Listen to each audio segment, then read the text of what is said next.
What's up, polished friends? In this video, I want to share with you one of my favorite indie brands and some of their amazing polishes. So grab a drink, sit back and relax, and keep watching. I'll show you.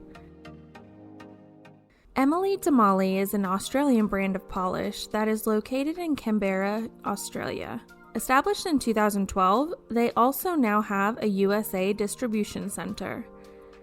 They are, of course, cruelty-free. I wouldn't enjoy them if they weren't. And are also vegan, handmade, 5-free, and have a few stamping plates and polishes. I wish I would have noticed the stamping plates with my last order because I totally would have snagged a few. These images would look amazing over a gradient. I consider LOUD Lacquer not only an indie brand, but also a specialty brand as they have so many beautiful polishes that contain magnetic, thermal, holographic, shimmer, flaky, and multi-chrome effects. I've only ordered from them 2 or 3 times, but each time my order arrived within a reasonable amount of time. Their website is easy to read and navigate, and I've never had any negative experiences with their customer service. I'm also in love with their swatch photos. Each polish on the LOUD Lacquer website has an abundance of swatch photos in varying skin tones and light sources. So it's really easy to get a realistic view of what their polishes look like.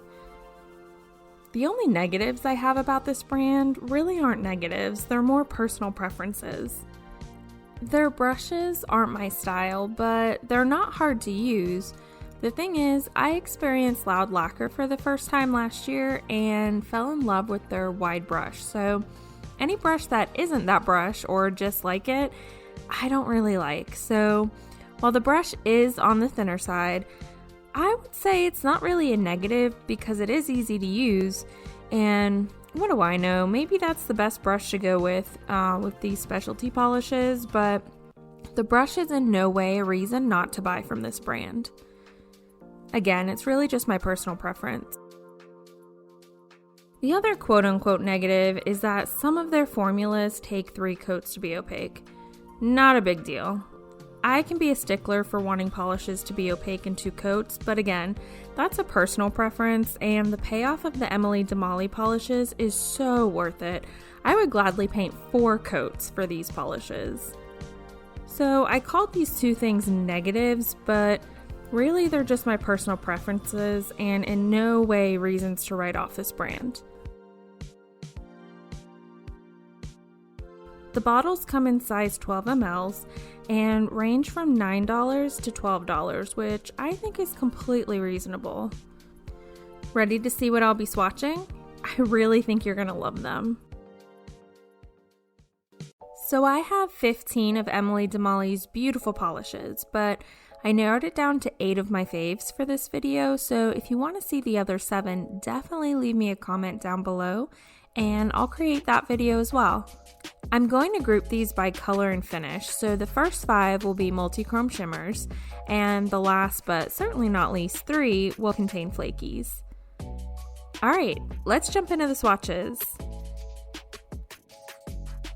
Underneath all of these beauties, I'll be using my OMG Karen base coat from LOUD Lacquer.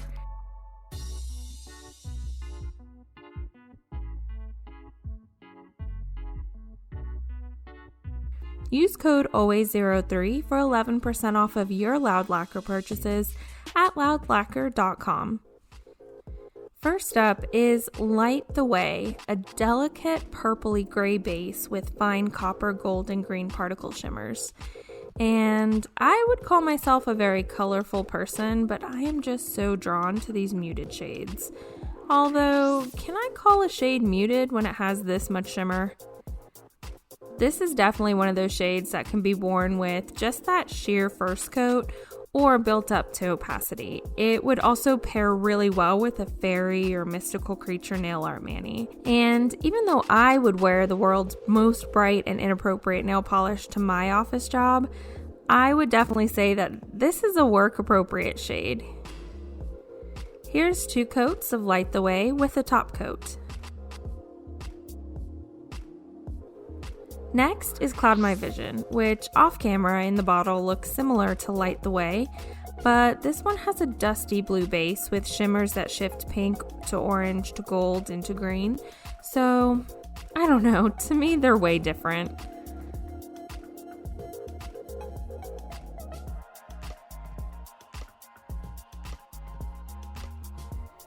Cloud My Vision is another one of those ethereal shades that would be beautiful with some sort of mystical or dreamy nail art. And it can be worn with just a sheer one coat to peak that nail line. Here's 2 coats of Cloud My Vision with a top coat. Sea of Lies is next, and I'm pretty sure a mermaid flaked off her scales, gave them to Emily DeMolly, who then grinded them up to produce this polish. This is an intense shimmer polish that has a blue, almost aquamarine base, and it has pink, green, and blue shimmers, / like a multi-chromeness going on. So I wore this shade for luck a few Mondays ago because we were starting a whole new computer system at my work, and the day didn't go so bad. So, though it was a total power move against the computer gods, I think it worked. Here's 2 coats of Sea of Lies with a top coat. Okay, next is an oldie to me, but such a goodie. Savvy Trinket was, I think, the first indie polish I bought ever. If it wasn't first, it was second, and I remember seeing it for the first time and thought it was just so special. 6 years later, I've worn it several times, and the polish bottle is still half full because how else would I view a polish bottle? Savvy Trinket has a purple base with gold, green, and blue shifting shimmers, and this is another shade where I feel like a total mermaid by wearing it. Here's 2 coats of Savvy Trinket with a top coat. The last of the shimmers is It's Never Enough, and I can't get enough of this shade. The base is a super bright cornflower blue that has pink, copper, gold, and green shifting shimmers. I fell in love with this polish when looking at the swatch photos, and it does not disappoint in person. Plus, the formula on these shimmers is super easy to work with and very consistent. Here's 2 coats of It's Never Enough with a top coat. Alright, let's get on to the flakies. First is Taking Over, and this isn't a unicorn topper from Holo Taco.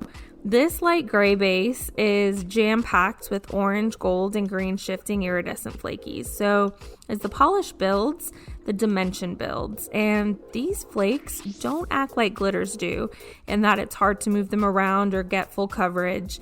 Every swipe has flakies and continues to develop more and more depth.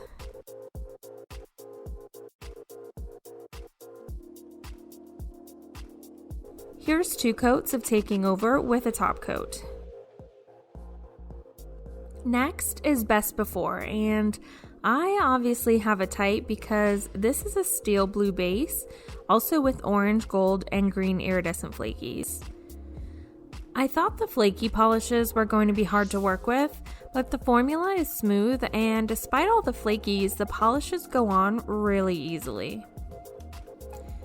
Plus, it only took me 2 coats to build up all this flakiness.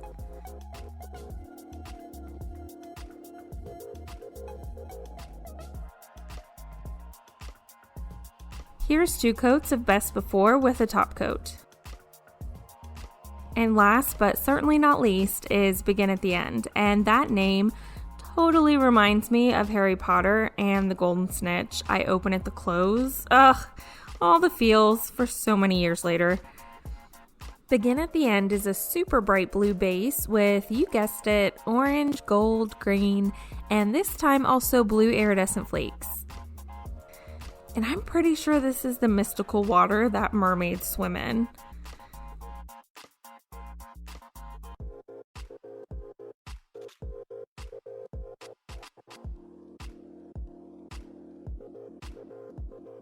Here's 2 coats of Begin at the End with a top coat. And there you have 8 swatches of polish from one of my favorite brands, Emily DeMolly. I'm dying to know which shade or shades are your favorite. I won't make you choose just one, so let me know down in the comments. Connect with me on Instagram at Always Polish Life, and I hope you'll subscribe to my channel, hit the bell to get notifications, and until next time, stay polished, my friends.